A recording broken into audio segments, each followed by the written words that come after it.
A'oudhu billahi minash shaitanir rajim. Bismillahir rahmanir rahim.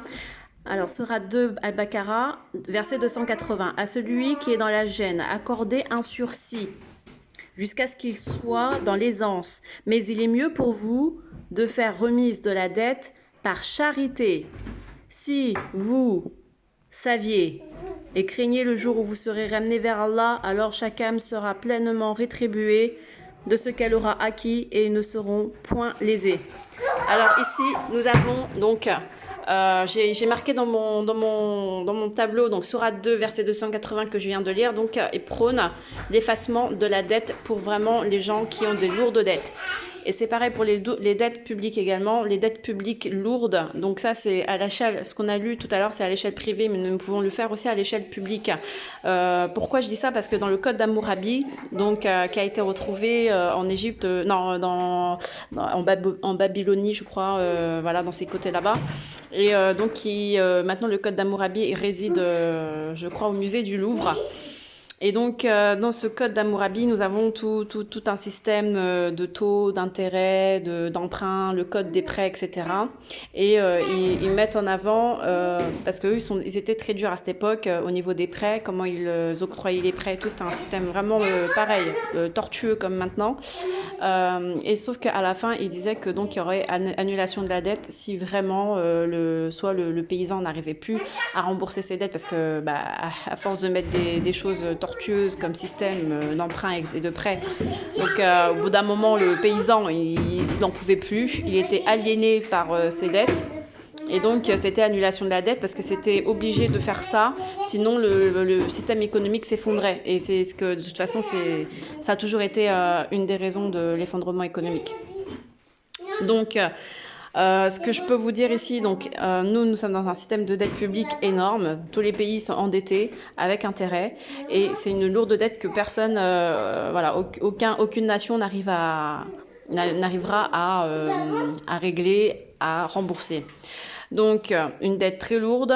Et si on comprend bien donc, la Sourate 2, verset 280, normalement, il devrait y avoir effacement de cette dette. Parce que les citoyens sont prisonniers, voilà, de leurs dettes privées ainsi que des dettes publiques.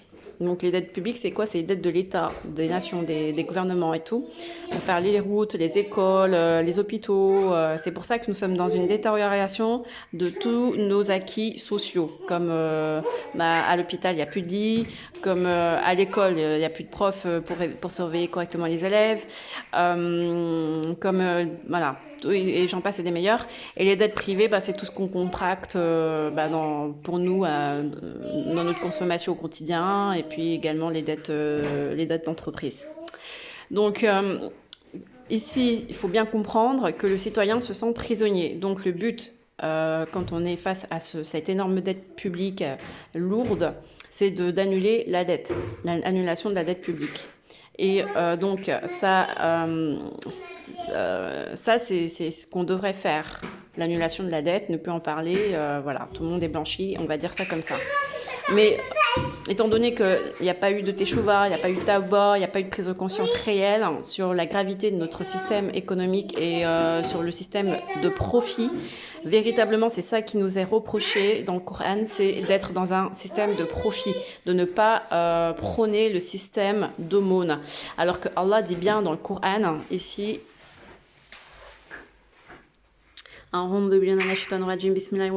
verset 276, sourate Al-Baqarah 2. Allah anéantit l'intérêt usuraire et fait fructifier les aumônes, et Allah n'aime pas le mécréant pécheur. Ceux qui ont la foi, ont fait de bonnes œuvres, accompli la salat et acquitté la zakat, auront certes leur récompense auprès de leur Seigneur. Pas de crainte pour eux, ils ne seront point affligés. Donc ici, on voit bien que Allah détruit donc l'usure et laisse place à l'aumône, au système de partage. Et c'est ça qui est prôné depuis le début. Et nous ne l'avons pas compris malheureusement. Donc nous sommes dans une société qui est dure, une société infernale, parce qu'elle ne prône pas l'aumône. Alors je sais qu'il y a par exemple des cantines, des choses comme ça, où on prête de l'argent entre amis musulmans, de tantines, pardon, pas des cantines, des tantines. Mais maintenant, au bout d'un moment, voilà, c'est des choses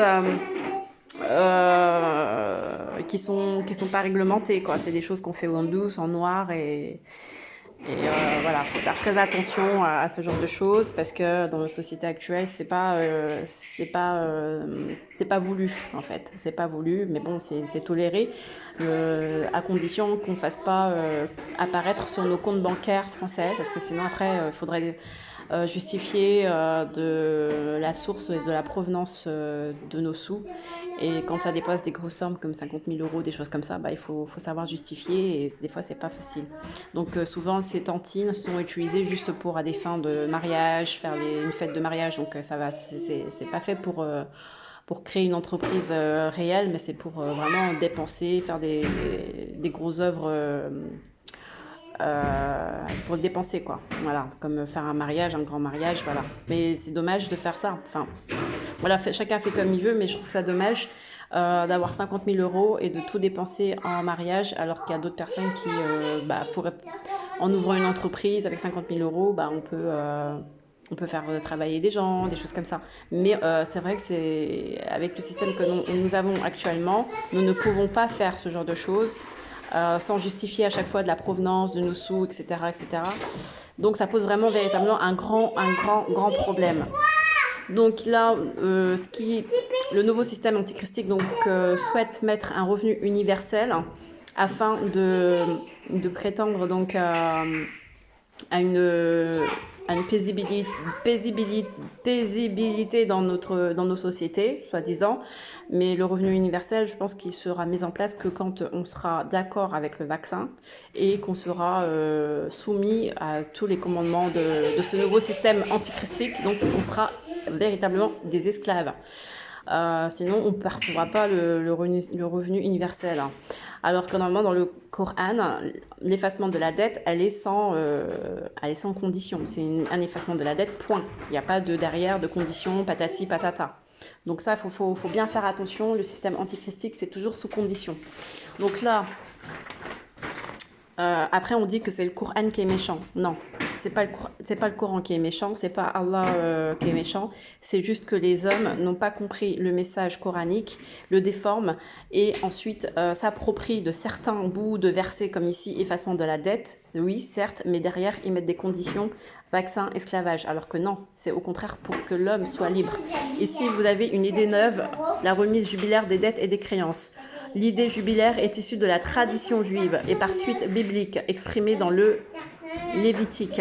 Le jubilé consistait à organiser un nouveau partage tous les 49 ans, suivi d'une année sans travaux agricoles. Il proclamait la libération des Hébreux qui avaient perdu leur statut d'hommes libres.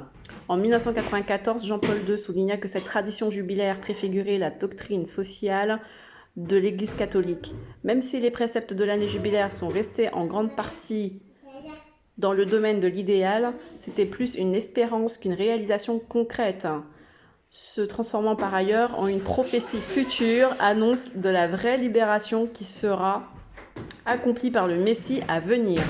Dans le cadre juridique qui s'en dégageait, se dessine peu à peu une certaine doctrine sociale qui se développe ensuite plus clairement à partir du Nouveau Testament. Donc ici, je n'ai pas le temps de tout vous lire, etc. Mais ce que je peux vous dire, c'est que la remise des dettes et des créances, c'est complètement ce que je prône. Ça va faire maintenant depuis 2017, depuis l'annonce de président Macron, depuis qu'il est devenu président Macron et que j'ai compris que toute cette histoire, c'était une histoire de dette publique et de dette avec intérêt, de dette privée, etc. Alors du coup sur le Facebook, j'ai crié haut et fort partout qu'il fallait faire une annulation de la dette, effacement de la dette privée, publique, pour qu'on puisse repartir à zéro, sauf que cette idée a été reprise, mais par l'Antichrist pour faire une annulation de la dette et pour que ça soit après que nous soyons donc soumis à un revenu universel moyennant un vaccin et l'esclavagisme. Et ça, l'Église catholique le dit. C'est quelque chose d'utopique. Alors, je pense que vous avez bien lu comme moi. L'Église catholique dit bien que c'est quelque chose d'idéal, un domaine de l'idéal, que ça n'existe pas, mais qu'au final, c'est juste une espérance pour une prophétie donc d'un futur Messie à venir. Le futur Messie à venir, c'est pas une critique, hein, c'est pas voilà. Mais pour moi, leur Messie à venir, c'est tout simplement l'Antichrist.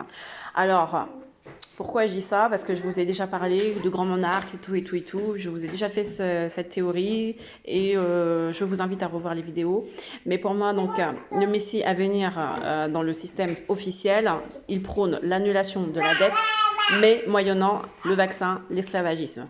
Et donc avec un revenu universel qui sera, bien sûr, non pas distribué à ceux qui sont contre le vaccin, mais qui sont distribués pour ceux qui veulent le vaccin, qui souhaitent le vaccin, et qui veulent être esclaves, qui souhaitent être esclaves. Ils vont pas dire oui, vous serez des esclaves, ils vont pas dire bien sûr, ce sera maquillé. Mais bien entendu, si Allah nous a mis le Sourate 2, verset 280, effacement de la dette, c'est pour que nous soyons libres, comme c'est bien marqué dans le Lévitique. Et ils veulent pas reprendre cette histoire de idée de liberté. Voilà, l'idée jubilaire est issue de la tradition juive. Donc vous voyez, c'est même mis dans la Bible pour proclamer la libération des Hébreux qui avaient perdu leur statut d'homme libre. Et nous avons vu donc dans une vidéo où vous pouvez regarder interprétation du rêve du Mahdi. Nous avons eu ce signe de Yaz, Amazigh, qui donc est un signe berbère qui a été donc fait à l'époque préhistorique par les sages, les chamans femmes berbères d'époque, de préhistoire. Et donc c'est elle qui faisait les signes, les écritures dans les grottes, etc. Et donc ça veut dire ciel, terre. Et donc ça veut dire en tout homme libre. Ça veut dire l'homme libre avec son Seigneur. Il est en relation, il est connecté avec le Christ, avec son Seigneur. Donc ce genre de choses, ça Allah le veut toujours pour nous. Mais malheureusement, nous n'avons pas les yeux et le cœur pour le comprendre. Et c'est très très grave. Donc si nous nous entêtons, nous sommes entêtés, orgueilleux, et que nous ne faisons pas tous une repentance collective, c'est l'emprisonnement, c'est l'enfer qui nous attend. Ici, avec là, revenu universel, vaccin, esclavagisme. Alors que le Coran et la Bible souhaitent la délivrance.